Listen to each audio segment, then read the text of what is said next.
KPBS On Demand is supported by Splatero, helping homeowners pay off debt or for home improvements by offering streamlined access to your home's equity with no additional monthly payments or new debt. Splatero provides a lump sum payment in exchange for a share of your home's future value. Learn more at splatero.com.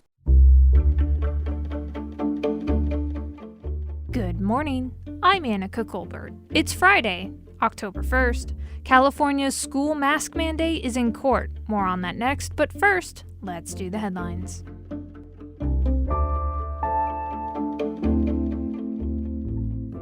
Sharp Healthcare is breaking ground on a new Previs Innovation and Education Center in Kearney Mesa that officials say will benefit the entire region. The facility is expected to be done in about a year and a half. It'll serve as a hub for future projects at Sharp Healthcare. Chief Operating Officer Brett McLean says the site will raise the bar for healthcare in San Diego. The facility will have a simulation center and a technology lab for research and demonstrations.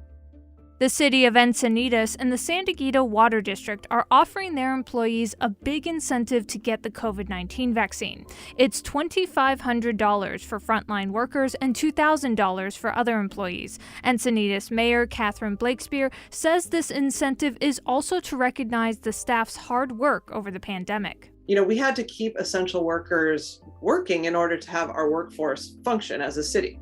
And so we also recognize the value of that work. We also want our public employees to be protecting the public's health. So we want our employees to be vaccinated. Employees must submit proof of vaccination by October 7th to be eligible for the wellness incentive. San Diego weather watchers are expecting fall to end up much like summer, much hotter than normal. San Diego now has about 12 and a half more days of the above normal temperatures per year since the 1970s. National Weather Service meteorologist Alex Tardy says hotter years usually mean drought, but not always. From KPBS, you're listening to San Diego News Now. Stay with me for more of the local news you need.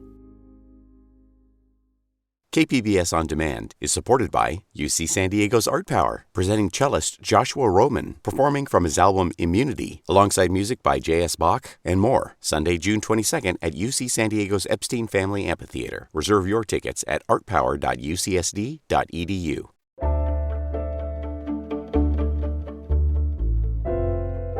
The fight over California's school mask mandate went to court in Vista on Thursday. KPBS North County reporter Tanya Thorne was also in the courtroom. The mask mandate in schools remains in place. Judge Cynthia Freeland denied the request for a restraining order on student mask mandates. Here we are, September 30th. School has started. Kids have been in school with masks, and the protocols have been in place. And so I am not seeing an emergency today that would warrant issuing a temporary restraining order. The lawsuit was filed against the state and Governor Gavin Newsom by Let Them Breathe and reopen California schools. The groups claim masking, testing, and quarantine protocols in schools are not supported by science and are doing more harm than good. Sharon McKeeman is the founder of Let Them Breathe. We knew that it might be difficult to get that emergency temporary restraining order, but obviously our kids are suffering behind these masks. We want this to happen as quickly as possible, but I am thankful that we are going to be having that full hearing at the start of November. A full hearing is scheduled for November 8th. Judge Freeland says this extension will allow both parties to review and submit their supporting arguments. Arguments that she noted have been extensive in length, the state submitting a 1,600-page report and Let Them Breathe using various links and articles. This is not something that anyone should approach lightly, and I want everyone to have sufficient time to be able to provide all of the necessary information, as this is a significant issue. The governor's office says it's pleased with the ruling. In a written statement, it said its guidance is firmly grounded in science and noted recent studies confirm that schools with universal masking requirements are much less likely to experience outbreaks, confirming that masking is a critical strategy to keep students safe and schools open. And that was reporting from KPBS North County reporter Tanya Thorne.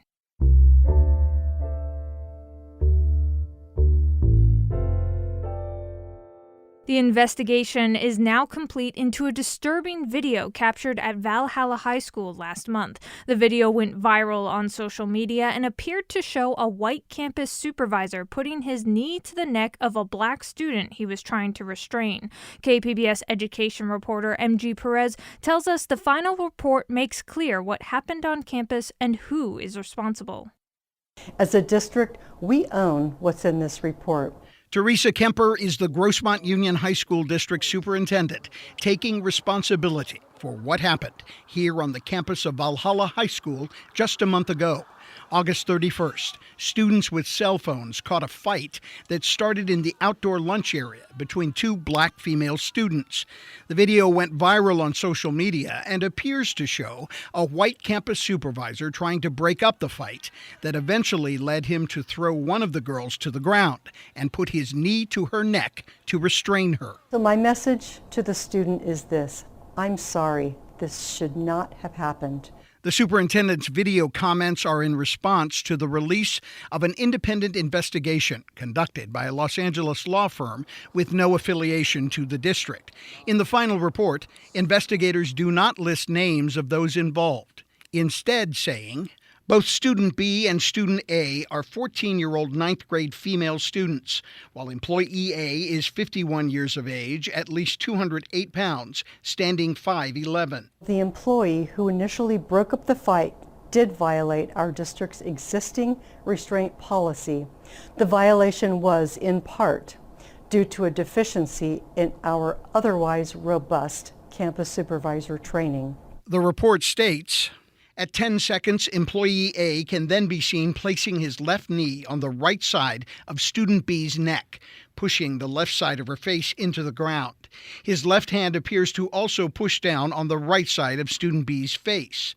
For the next 2 to 4 seconds, Employee A's left knee remains on Student B's neck.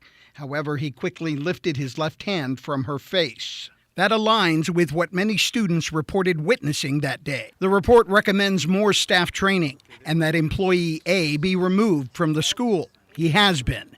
The lead investigator goes on to say, there is no evidence to suggest that Employee A's actions were based on race. However, it is my opinion, based upon the number of incidents involving race between 2019 and the present, that Valhalla High School students need to receive some form of cultural sensitivity training. Superintendent Kemper says that cultural sensitivity training has already begun on campus. The district will not say where Employee A has been transferred or comment any more on the status of the female student. And that was KPBS education reporter MG Perez. It was 2.5 years ago when John Ernest burst into a Poway synagogue and opened fire. Minutes later, a woman was dead and 3 others injured. On Thursday, he was sentenced to spend the rest of his life in prison. KPBS's John Carroll was in court as victims told him how his actions that day changed their lives forever.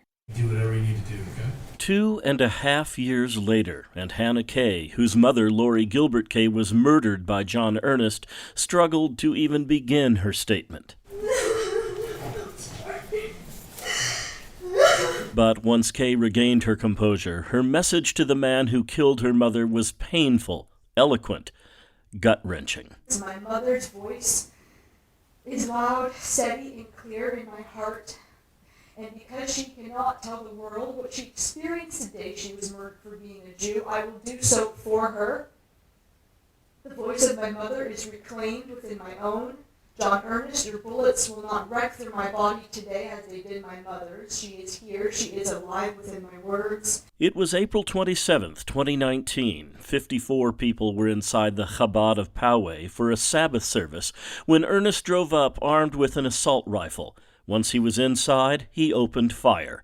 Lori Gilbert Kay died where she fell in the entrance hall. The synagogue's founding rabbi, along with an 8-year-old girl and her uncle, were all injured.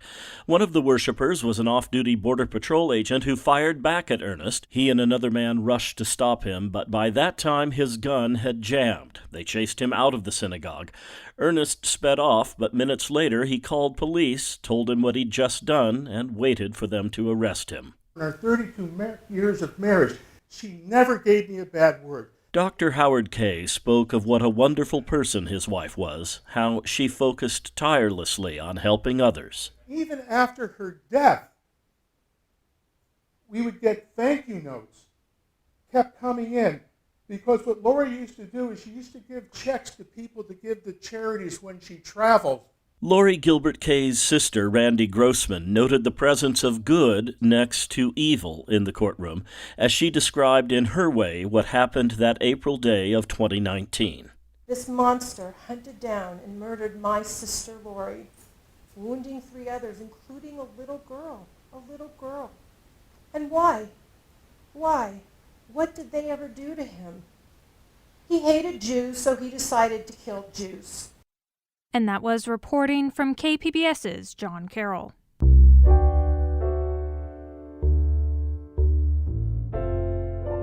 Governor Gavin Newsom signed a handful of police reforms into law on Thursday. Cap Radio's Nicole Nixon has more. The 8 bills were spurred by George Floyd's murder last year by Minneapolis police and the subsequent protests. One of them is Senate Bill 2, which allows the state to decertify cops found guilty of certain crimes or misconduct. It's meant to stop them from bouncing between departments. It was authored by Democratic Senator Stephen Bradford. This bill is not just about holding bad officers accountable for their misconduct. It's also about rebuilding trust between our communities and law enforcement. California is one of just 4 states that until now didn't have a decertification process. The governor also signed laws to ban certain chokeholds and raise the minimum age to be a police officer. The ceremony took place at a park in Gardena, where a 25-year-old named Kenneth Ross Jr. was shot and killed by police in 2018. His mother, Fazia Almaru, was at the bill signing. No family deserves this. This bill is going to protect other families. A family member of Angelo Quinto, another man killed by police in 2020, said the bills will bring accountability and hope for families that change is possible. And that was Cap Radio's Nicole Nixon. Coming up, the military often falls short on recognizing how the wounds of war lead to misconduct. They're likely to hurt themselves. They're likely to have other adverse effects if you're 2 years just waiting to find out what's going to happen to you. We'll have more on that next, just after the break.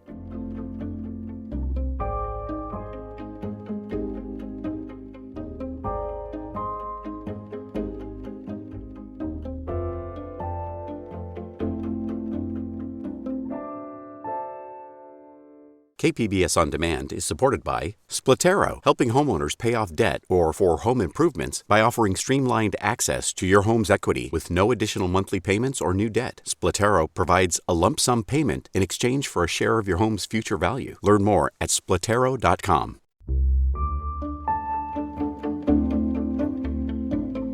The wars are over, but the battle has just started for many troops dealing with injuries. KPBS military reporter Steve Walsh says one Marine scored a rare win in a system that advocates claim invites troops with PTSD to commit more misconduct while the military decides their fate. I started working out again, I've gotten healthy. I don't have that dark cloud over me that I used to have. I met Cooper Williams just as the sun was coming up outside a coffee house an hour north of San Diego. He sounded upbeat. Last December, he'd been worried about being kicked out of the Marines after 17 years. Am I going to lose everything? Is my family, are we going to be put out after 18 years without any insurance, any assistance based off of everything that I went through and all the mitigating circumstances? Yeah, that was taxing on myself and my family. He'd been spiraling. After multiple deployments, including Iraq and Afghanistan, he was self-medicating. A horrific family tragedy had made things worse when his parents were involved in a murder-suicide. Williams asked for help. He entered a Wounded Warrior Battalion at Camp Pendleton, where Marines are treated for mental and physical injuries. But in the space of 1 month, he racked up 2 DUIs. He faced dismissal from the Corps. From the time of the incident till now, it's been about 1 year and 8 months. His attorney sent letters to his command showing Williams wasn't receiving the proper medication, but he still faced being discharged. Then, earlier this year, Williams was told one of the generals in charge of his case changed his mind. Lieutenant General Ed Banta now thought Williams should be allowed to retire. You know, there's a lot that was going on at that time, both medication-wise, personal-wise, dealing with the death of my parents, dealing with some things. But it wasn't over. Williams was still required to face a board of inquiry. The process hung over him for 20 months until a panel of 3 officers recently ruled in his favor. So it feels very good to have the weight lifted off of your shoulder and the cloud of the unknown and the fear of the unknown, because that weighing over you within itself is a very emotionally taxing thing, I guess, even for you and your family. So very glad. And if you have someone who's suffering from mental health or TBI issues, they're likely to commit more misconduct. Esther Liebenfarth is with the National Veterans Legal Services Program. She says the military typically doesn't reverse itself even in cases where service-related medical conditions play a role in the misconduct. Liebenfarth says the Marines and other services need a single set of rules so troops with TBI or traumatic brain injuries or PTSD don't go through a long process where they risk losing everything. Because it's a symptom of their mental health condition. They're likely to hurt themselves. They're likely to have other adverse effects if you're 2 years just waiting to find out what's going to happen to you, and without proper treatment, without being able to move on to your life. In a letter obtained by KPBS, the new commander of Wounded Warrior Battalion West, Lieutenant Colonel Rebecca Harvey, says Williams did not receive proper treatment initially. She revealed that mental health resources have gone down more than 50% at a time when the Marines are seeing more cases like Williams. She added, Marines like Chief Warrant Officer Williams have served for many years, often ignoring their injuries to ensure they can deploy when asked. We owe them more. Between his treatment and the separation process, she says, the Marine Corps failed Williams. For his part, Williams is ready to move on with his life. It made me better as a person. It made me dig deep into find out who I am inside and who I am and how I'm going to respond, because there's 2 different ways you can respond in those situations. You can either go darker or you can come into the light. And that reporting from KPBS military reporter Steve Walsh. This story was produced by the American Homefront Project, a public media collaboration that reports on American military life and veterans. Funding comes from the Corporation for Public Broadcasting.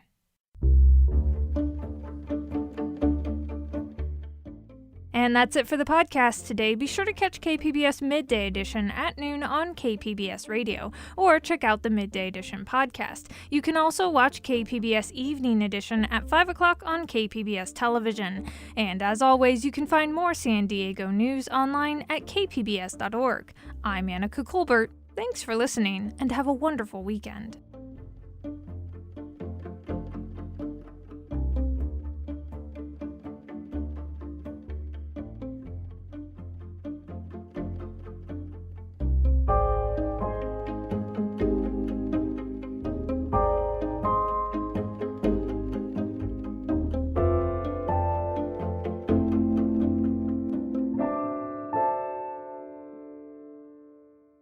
KPBS On Demand is supported by UC San Diego's Art Power, presenting cellist Joshua Roman, performing from his album Immunity, alongside music by J.S. Bach and more, Sunday, June 22nd at UC San Diego's Epstein Family Amphitheater. Reserve your tickets at artpower.ucsd.edu.